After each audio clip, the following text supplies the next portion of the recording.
اعوذ باللہ من الشیطان اللعین الرجیم بسم اللہ الرحمن الرحیم الحمد للہ رب العالمین الصلاة والسلام علی اشرف الانبیاء والمرسلین وعلی آلہ الطیبین الطاہرین المعصومین الذین اذہب اللہ عنہم الرجس وطہرہم تطہیرا اما بعد قال اللہ تبارک و تعالی فی القرآن الکریم بسم اللہ الرحمن الرحیم یا اہل الکتاب لا تغلوا فی دینکم ولا تقولوا علی اللہ الا بالحق۔ ہماری آپ کے ساتھ گفتگو حضرات اہل بیت علیہم الصلاۃ والسلام کے شیعوں کے اوصاف کے بارے میں جاری ہے۔ ہم آپ کی خدمت میں یہ عرض کر رہے تھے کہ حضرات اہل بیت علیہم الصلاۃ والسلام کی نورانی احادیث میں اپنے شیعوں کے جو اوصاف اہل بیت نے بیان کیے ہیں، ائمہ معصومین نے بیان کیے ہیں، وہ اوصاف کیا ہیں؟ یعنی ائمہ معصومین اپنے شیعوں کو کن اوصاف سے متصف دیکھنا چاہتے ہیں، کن خصوصیات سے مزین دیکھنا چاہتے ہیں اپنے شیعوں کو۔ آج ہم آپ کی خدمت میں اہل بیت کی نورانی تعلیمات کی روشنی میں بیان کریں گے کہ اہل بیت کا شیعہ غالی نہیں ہوتا۔ گفتگو کے آغاز سے پہلے مقدمتاً 3 مطالب آپ کی خدمت میں پیش کروں گا۔ پہلا مطلب یہ کہ غلو کا تعلق صرف مذہب اسلام سے نہیں ہے، یعنی ایسا نہیں ہے کہ صرف مسلمانوں میں ہی غلو کا نظریہ یا غلو کا پدیدہ یا غلو کی ایک طرز تفکر پائی جاتی ہو،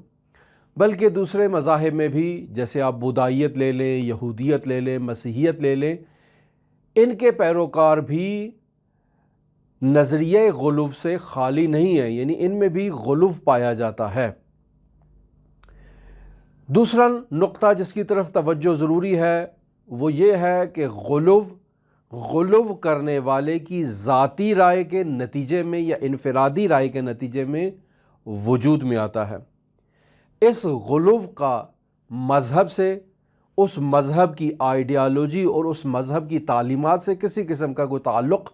نہیں ہوتا۔ لہٰذا جب غالی غلو کرنے والا اس دنیا سے چلا جاتا ہے تو اس کا یہ جو نظریہ ہے یہ بھی ماند پڑ جاتا ہے اور مرور زمان کے ساتھ ختم ہو جاتا ہے۔ پس غلو افراد کے ساتھ وابستہ ہے کہ جو غلو کرتے ہیں۔ تیسرا مقدمہ کہ غلو کا منشا اور اس کی بنیاد جو ہے وہ کفر و الحاد ہے۔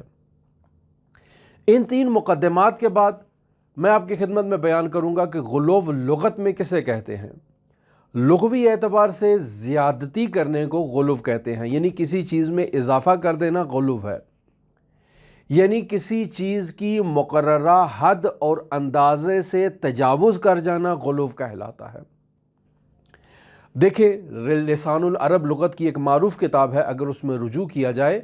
تو اس میں بھی یہی بیان کیا گیا ہے کہ حد اور اندازے سے تجاوز کا نام غلو ہے، یا حد اعتدال سے خروج کا نام غلو ہے۔ اور اگر قرآن مجید میں غلو کا مشاہدہ کیا جائے تو غلو سے متعلق کچھ کیٹیگریز بیان کی جا سکتی ہیں۔ مثلا دین کے بارے میں غلو، خداوند متعال ارشاد فرما رہا ہے سورہ نساء کی آیت نمبر 171 میں، جسے ہم نے اپنا سرنامہ کلام قرار دیا، کہ ارشاد ہو رہا ہے یا اہل الکتاب لا تغلوا فی دینکم، اے اہل کتاب اپنے دین میں حد اور اندازے سے تجاوز نہ کرو، ولا تقولوا علی اللہ الا الحق، اللہ کے بارے میں کوئی ایسی بات نہ کہو سوائے حق کے، یعنی اللہ تبارک و تعالی کی ذات کے بارے میں اگر گفتگو کرنی ہے تو حق کے علاوہ گفتگو نہ کرو۔ اللہ کے دین کے بارے میں اگر گفتگو کرنی ہے جسے اللہ کی طرف منسوب کیا جا رہا ہے تو حق کے سوا گفتگو مت کہو۔ پھر قرآن مجید میں توحید میں غلو کو بھی بیان کیا جا رہا ہے۔ مثلاً آپ سورہ توبہ کی آیت نمبر 30 کو مشاہدہ کر لیں، وہاں پر ارشاد ہو رہا ہے وقالت الیہود عزیر ابن اللہ وقالت النصارى المسیح ابن اللہ، یعنی یہودی کہتے ہیں کہ عزیز اللہ کے فرزند ہیں اور نصارہ کہتے ہیں کہ مسیح اللہ کے فرزند ہیں، یعنی حضرت عیسیٰ علی نبینا علیہ آلاف و تحیت و ثنا اللہ کے فرزند ہیں۔ وَذَلِكَ قَوْلُهُمْ بِأَفْوَاهِهِمْ،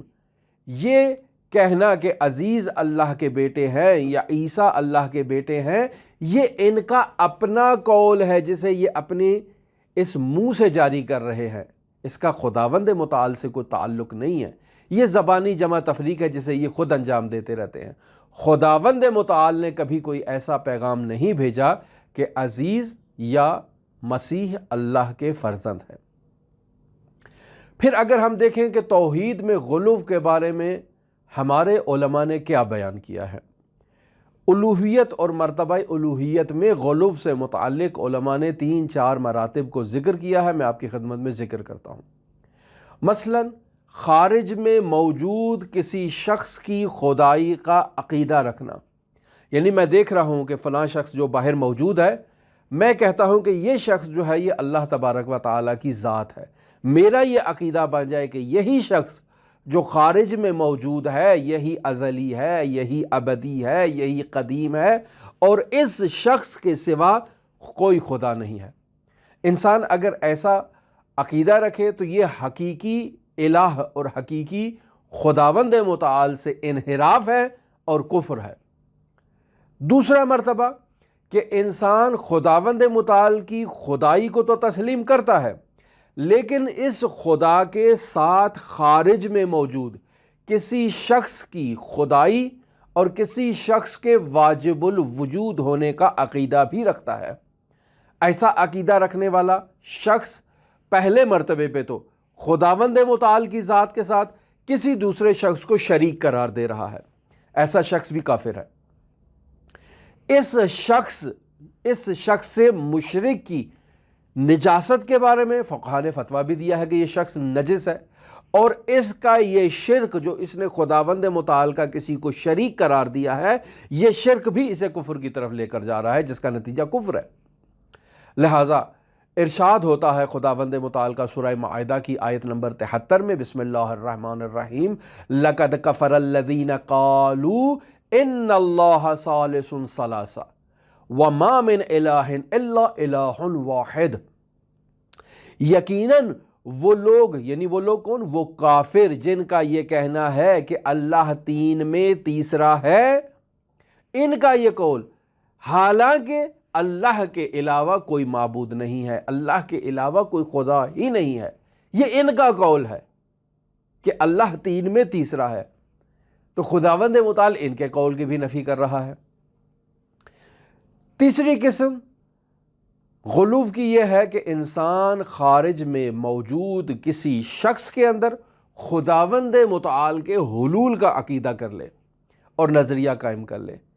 اس حلول کا نتیجہ کیا ہوگا؟ قہراً اس کا نتیجہ یہ ہوگا، یہ خارج میں موجود جو شخص ہے جس کے اندر آپ یہ عقیدہ رکھ رہے ہیں کہ خداوند متعال نے اس شخص کے اندر تجلی کر لی ہے، اس شخص کے اندر حلول کر لیا ہے، اور اس حلول کے نتیجے میں یہ شخص جو خارج میں موجود ہے، اس کا کھانا، اس کا پینا، اس کا سونا، اس کا جاگنا، اس کے تمام افعال کی نسبت خداوند متعال کی طرف دی جائے گی۔ ایسے اعتقادات چونکہ ضروریات دین کا انکار ہے، لہٰذا کفر کا باعث بنیں گے، اور عقل سلیم ہرگز اس بات کو تسلیم نہیں کرتی کہ یہ افعال خداوند متعال کی طرف منسوب کیے جائیں۔ خداوند متعال منزہ ہے ان چیزوں سے، لہذا حلول کی بازگشت بھی خداوند متعال اور شخص خارجی کے اتحاد میں ہے، یعنی خداوند متعال اور یہ شخص خارجی جو ہے یہ مل کر الہ بن رہے ہیں اور اس کی الوہیت کے ہم قائل ہو رہے ہیں، جبکہ حقیقت میں خداوند متعال کے علاوہ اور کوئی الہ نہیں ہے۔ حلول یہی ہے کہ خداوند متعال ایک ظرف میں آ جائے، جیسے آپ ایک گلاس ہے، ایک گلاس کے اندر پانی ڈال دیتے ہیں، اب اس گلاس میں پانی آ گیا ہے جو پہلے نہیں تھا۔ انسان کا جسم بھی ایک ایسے ہی گلاس کے مانند ہے، اس میں خدا نہیں تھا، اب باہر سے خدا اس کے اندر آ کے گھس گیا تو اب یہ خداوند متعال اس کے اندر حلول کر گیا ہے۔ اگر خداوند متعال اس کے اندر حلول کر جائے تو یقینی بات ہے کہ اس کے تمام انسانی افعال کو خدا کی طرف آپ نسبت دیں گے۔ معاشرے میں دیکھ لیں، ایسے مسائل آپ کو مصادیق مل سکتے ہیں۔ غلو کا اگلا مرتبہ یعنی نبوت کے بارے میں غلو کرنا، یعنی انسان نبی کے بارے میں غلو کرے یا نبی کے علاوہ کسی اور شخص کے بارے میں غلو کرے اور اسے اس قدر بڑھا دے کہ اس شخص کو واسطہ فیض قرار دے محمد مصطفیٰ صلی اللہ علیہ وآلہ وسلم اور خدا کے درمیان۔ یعنی انسان کہے کہ یہ محمد مصطفیٰ سے مرتبے میں زیادہ ہے، مقام نبوت میں محمد مصطفیٰ کے مرتبے سے زیادہ ہے، اور خداوند متعال سے معارف اور نورانی مطالب کو لے کر حضرت محمد مصطفیٰ صلی اللہ علیہ وآلہ وسلم کو عطا کرتا ہے۔ یہ بھی کفر ہے، یہ بھی نبوت کے گواہی جو انسان نے دی ہے کہ اشہد ان لا الہ الا اللہ وحدہ لا شریک لہ واشہد ان محمدا عبدہ ورسولہ، یہ جو انسان نے توحید کی گواہی دی، انسان نے نبوت کی گواہی دی، اس گواہی کے منافات رکھتا ہے یہ عقیدہ۔ یعنی میں ایک طرف تو عقیدہ رکھ رہا ہوں کہ اللہ وحدہ لا شریک ہے، محمد مصطفیٰ اللہ کے رسول ہیں، لیکن پھر میں ساتھ یہ بھی عقیدہ رکھتا ہوں کہ محمد مصطفیٰ اور الہ کے درمیان ایک شخص حائل ہے جو محمد اور الہ کے درمیان واسطہ فیض ہے۔ بس یقینی بات ہے کہ ان گواہیوں کے درمیان اس شخص کی گواہی بھی ہونی چاہیے کہ جب آپ 2 شہادتیں دے رہے ہیں تو 3 شہادتیں یہاں پر آ کے دیں، اشہد ان لا الہ الا اللہ وحدہ لا شریک کے بعد اس شخص کی گواہی دے جو واسطہ فیض ہے محمد مصطفیٰ اور الہ کے درمیان، اور ایسا کوئی وجود نہیں ہے۔ لہٰذا رسول خدا صلی اللہ علیہ وآلہ وسلم نے اپنی حیات طیبہ میں عملی طور پر پدیدہ غلو سے مقابلہ کیا ہے۔ مثلا آپ دیکھتے ہیں کہ یہ راوی آتے ہیں، ابا رافع آتے ہیں یا سید نجرانی آتے ہیں رسول خدا صلی اللہ علیہ وآلہ وسلم کی خدمت میں، بحار الانوار جلد نمبر 25 صفحہ نمبر 262 پر یہ روایت اس طرح سے نقل ہے کہ آ کر محمد مصطفیٰ صلی اللہ علیہ وآلہ وسلم کی خدمت میں ارشاد کرتے ہیں کہ یا محمد اترید ان نعبدک ونتخذک ربا، اے محمد کیا آپ یہ چاہتے ہیں کہ ہم آپ کی عبادت کریں اور آپ کو اپنا پروردگار مان لیں؟ سوال کر رہے ہیں محمد مصطفیٰ صلی اللہ علیہ وآلہ وسلم سے۔ تو اللہ کے حبیب ارشاد فرماتے ہیں معاذ اللہ ان نعبد غیر اللہ، میں اللہ کی عبادت پر کسی دوسرے کی عبادت کو میں پناہ مانگتا ہوں، معاذ اللہ میں اللہ کی پناہ مانگتا ہوں، ان نعبد غیر اللہ کہ اللہ کے علاوہ کسی اور کی عبادت کی جائے، میں پناہ مانگتا ہوں، وَنَأْمُرْ بغیر عبادت اللہ، اور ہم اللہ کی عبادت کے سوا کسی بھی شخص کی عبادت کا حکم نہیں دیتے۔ حضرات ائمہ معصومین علیہم الصلاۃ نے بھی غلو سے مقابلہ کیا ہے۔ بہت طولانی روایات اگر باب روائی میں مطالعہ کیا جائے تو غلو سے متعلق موجود ہے۔ حضرت امام جعفر صادق علیہ آلاف و تحیت و ثنا سے ایک نورانی حدیث کو میں یا تبرکن و تیمنن آپ کی خدمت میں نقل کرتا ہوں کہ ادنا ما یخرج بہ الرجل من الایمان ان یجلس الی غان فیستمع الی حدیثہ ویصدقہ علی قولہ، یعنی قریب ترین چیز جو انسان کو ایمان اور سالم اعتقادات سے خارج کر دیتی ہے وہ کیا ہے؟ غلات کے ساتھ نشست و برخاست کرنا ہے۔ یعنی انسان غالیوں کے ساتھ اٹھنا بیٹھنا شروع کر دے اور پھر ان کی گفتگو کو سنے اور ان کی گفتگو کو سننے کے بعد ان کی گفتگو کی تصدیق کرے۔ یہ آرام آرام سے انسان کے اندر سے جو ہے وہ ایمان کو خارج کر دیتی ہے اور انسان کو غالی بنا دیتی ہے۔ ان ابی حدثنی عن ابیہ، میرے والد بزرگوار نے اپنے والد بزرگوار سے اور انہوں نے اپنے جد بزرگوار سے سنا ہے کیا سنا ہے کہ ان رسول اللہ صلی اللہ علیہ وآلہ وسلم قال، رسول خدا صلی اللہ علیہ وآلہ وسلم کیا ارشاد فرما رہے ہیں؟ صنفان من امتی لا نصیب لہما فی الاسلام الغلاۃ والقدریہ، میری امت کے دو گروہوں کو اسلام کا کوئی فائدہ نہیں ہوگا، غلاۃ کو اور قدریہ کو۔ یہ بہار الانوار جلد نمبر 25 پر حدیث نمبر صفحہ نمبر 270 پر حدیث درج ہے۔ پھر اگر آپ دیکھیں تو حضرت مولا علی ابن موسیٰ الرضا علیہ آلاف تحیت و ثنا ارشاد فرماتے ہیں کہ لعن اللہ الغلاۃ، اللہ غالیوں پر اپنی لعنت کرے، لا تقاعدہم، حضرت ان پہ نفرین کرنے کے بعد ہمیں بتا رہے ہیں کہ لا تقاعدہم، آپ ان کے ساتھ نشست و برخاست نہیں کریں، ولا تصادقوہم، ان کے قول کی تصدیق نہ کریں، وابرعوا منہم بری اللہ منہم، یعنی ان کے ساتھ نشست و برخاست نہ کریں، ان کے گفتگو کی تائید نہ کریں، ان سے دوری اختیار کریں۔ کیوں دوری اختیار کریں؟ کیونکہ خداوند متعال ان سے بیزار ہے اور خداوند متعال ان سے اظہار براءت کرتا ہے۔